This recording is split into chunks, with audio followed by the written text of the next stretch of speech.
The Listening To presents Not the Headlines Extra. Since Joe Biden became president of the United States, a conservative estimate says more than 8 million people have entered the country illegally. By illegally, I mean they entered the country at a place other than a designated entry point, of which there are many.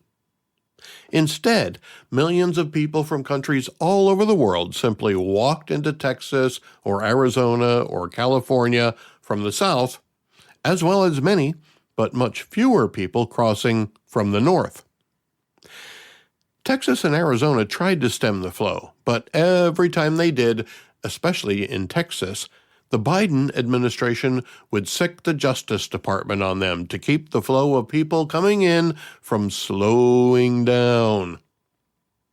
The Biden justice thugs tried every angle they could, from environmental laws to jurisdiction claims.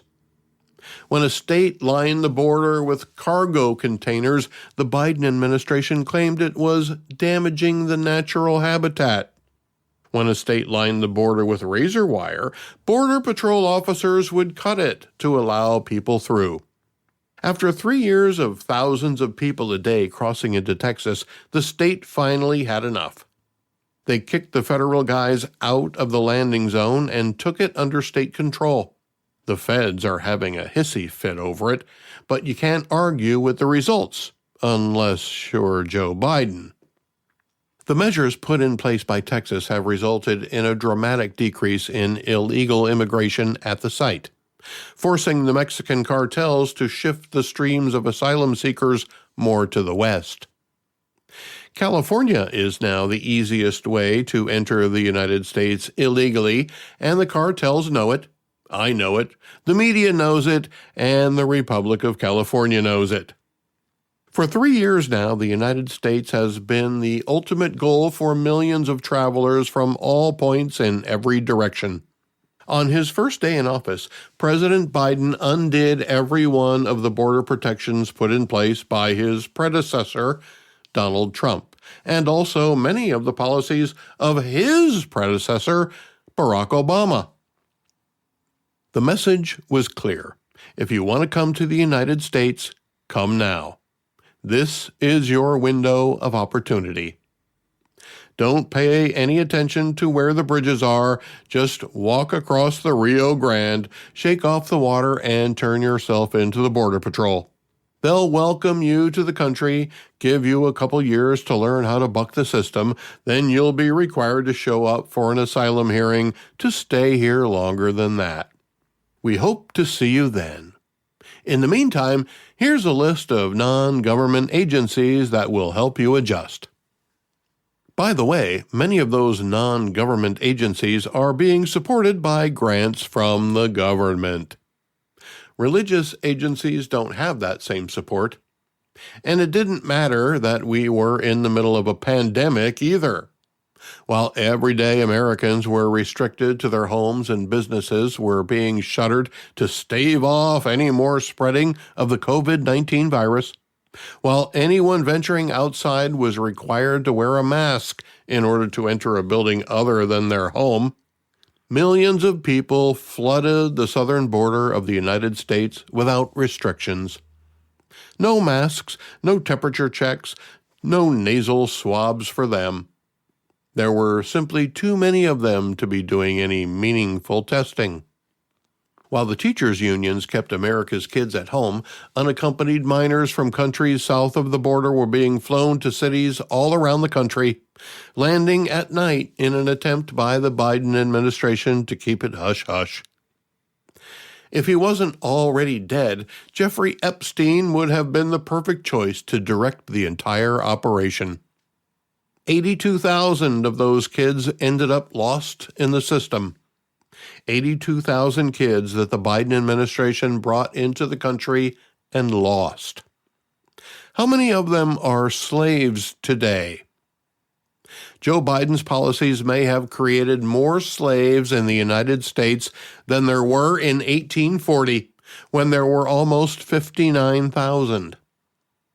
You don't have to be a kid to be a slave, though. Anyone who owes a Mexican cartel money and living in the United States is working off the debt one way or another, perhaps in a way that very few of us will ever even know exists. Regardless, very few of the illegal immigrants are allowed to legally work in the United States. Yet somehow they'll find a way to scrape out a living or be dependent on others. That's after they've satisfied their obligations to their smugglers if they weren't able to pay cash. What demonstrates the length of the cartel's tentacles is that any migrant can choose any city as their destination. Want to work off your debt in Chicago? Okay. Want to do it my way in New York? You got it. If you like, you can work off the Benjamins while you pay your respects to Franklin in the city of brotherly love and sanctuary.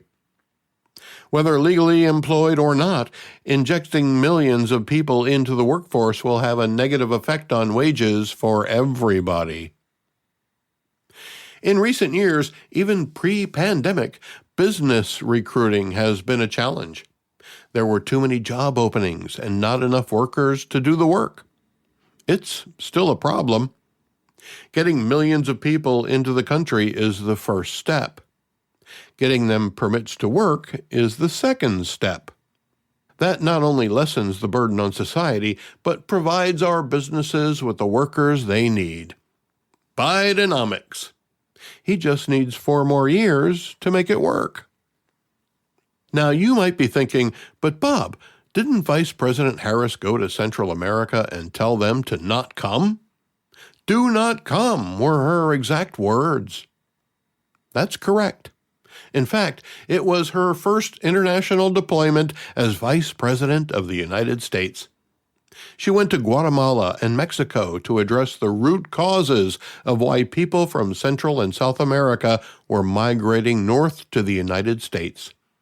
You know, drill down and stop it before it starts. She even contradicted her boss's promise to restore an asylum processing system at the southwest border.